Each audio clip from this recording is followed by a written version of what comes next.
welcome to the Geeks Who Like Sports Mashup. Every week we combine our favorite stuff from geekdom and sportsdom, typically based on topics we talked about during the week's regular show. As always, I am Ray Carsillo. That's Lee Elias, my best friend. Lee, we got a great one for the folks this week. Which sports time period would make the best open world video game? This is in honor of Star Wars Outlaws, and of course, just generally talking about the football season this week. A lot of stuff happening. Actually, when this airs, the first two NFL games will already have been played. Dun, dun, dun. Your Eagles, I think, will lose to the Packers. I'll say this: your Eagles will have lost to the Packers in Brazil. We'll see what happens. Happens. Can't wait for that to be wrong. Yeah, I mean, I still think your Eagles are going to go 12-5 and win the division, though. But anyway, we'll see. We'll see who's more upset about being down there. No, listen, I'm excited about this one, Ray, because I was thinking you were playing Star Wars Outlaws and you were talking about your love of exploring open worlds, and it made me think a little bit about there's some pretty interesting time periods in the history of sports. Maybe we'll go in like 10-year increments, like it's a decade type situation, or just a time period in general. Sure. In the sports world, it's funny because when I started thinking about like navigating certain things, like there could be an amazing game of like navigating baseball, like Negro leagues to the MLB. I mean, that's what that's interesting. There's like the old Murderers Row Yankees time period, right? Yeah. I had a bunch of ideas. I think I do know. And so what you have to explain here, Ray, is obviously the time period.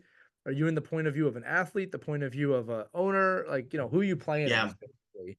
And then what's the story and what's the outcome? Ray, you're up first. No, I mean, that's the thing is like what would be the best time period? I think now is it like a time travel thing? Like where I go back from the future to the past to where like to live that period, or is it set as I'm somebody who grew up like in that you're period? There, right? So if it's the 1930s, you're born in it's the 1930s, you're there. Because like I don't know, like it's hard to say. Like I'm thinking either the 70s or the 80s. Because those were great times for New York sports, right? You have Reggie Jackson coming to the Yankees. You have the rise of Lawrence Taylor and the Giants. You have, I mean, it would be great in the 70s too, because you could maybe even still institute a salary cap in baseball before things go out haywire, and then they try to fix it with a luxury tax 30 years later, and it doesn't work, and it's still there's a weird imbalance in the entire sport. Anyway, but yeah, I think. I'm gonna say if I can, like 1975 to 1990. But who are you? Are you an athlete? Like who are you playing as? Are you Steinbrenner? Like who are you in this game? Yeah, I mean, oh man, could you imagine being Steinbrenner? You can be a GM. Like, you get banned from baseball for a couple of years, then you go play yourself on Saturday Night Live. It writes itself. Yeah, I mean, that would be amazing to be one of the, like, yeah, I mean, to be this, actually, yeah, Steinbrenner in the early 70s, well, I'll say the 70s, George Steinbrenner in the 70s, buying the Yankees, and then rebuilding the Yankees into the team that would win back-to-back World Series and go to 3 out of 5, or go 4 out of 6 if you really wanted to, because they also went in 76 before losing to the Big Red Machine. That's it. George Steinbrenner, 1970s, rebuild the Yankees, in the Bronx Zoo in the 70s. The Bronx was crazy in the 70s. Still crazy, but really crazy then.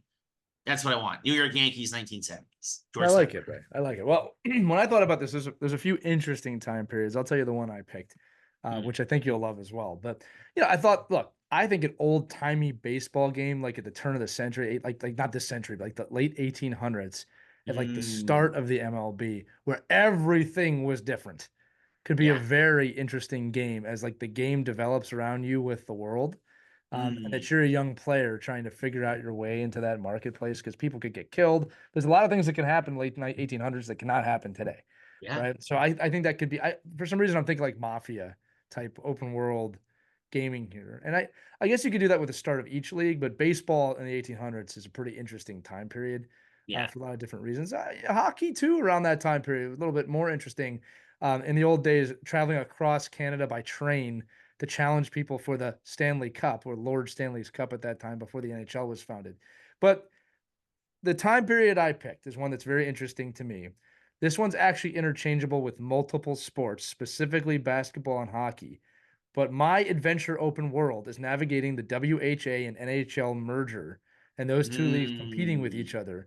and you're a young player that has to decide and go back and forth between leagues. There's money being thrown around. It's the 1970s, so you could have a lot of fun with the people at that time. Well, I was gonna say, so you're going to the 70s also. Very I am. interesting. I'm thinking a Vice City style GTA game where you have Nice. to kind of like again, all four leagues went through some form of merger at this time.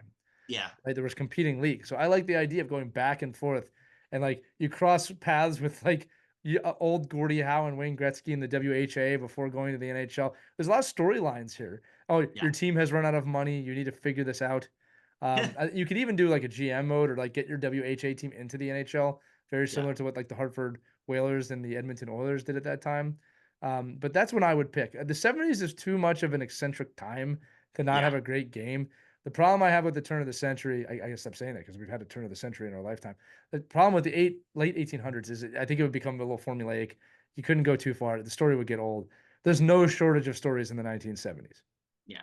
No, From yeah, 1970 to 80. I agree with that. The only thing I could also say is that if you did like maybe the Black Sox scandal in the late 19 Yeah, but that wouldn't teens. be an open world to me. That would just be a No, game. That would be more that's fair. like I said, I want an open world game where I can explore different places.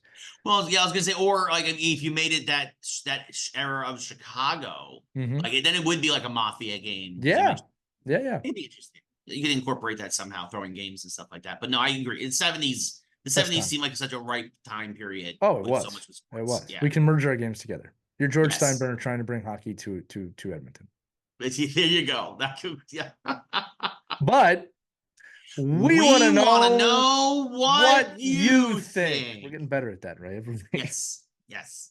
So yeah, so formerly, I'm Ray. Again, this is the mashup. Mash up. And yeah, we want you guys to know what you think. We both picked the 70s for one for hockey, one Super for baseball. 70s sports. Yes, You but should follow what that account time period, online. what sport, what time period, what would you want to do with an open world sports game? Let us know in the comments below, and be sure to share, like, subscribe, do all that fun stuff. You guys know the deal.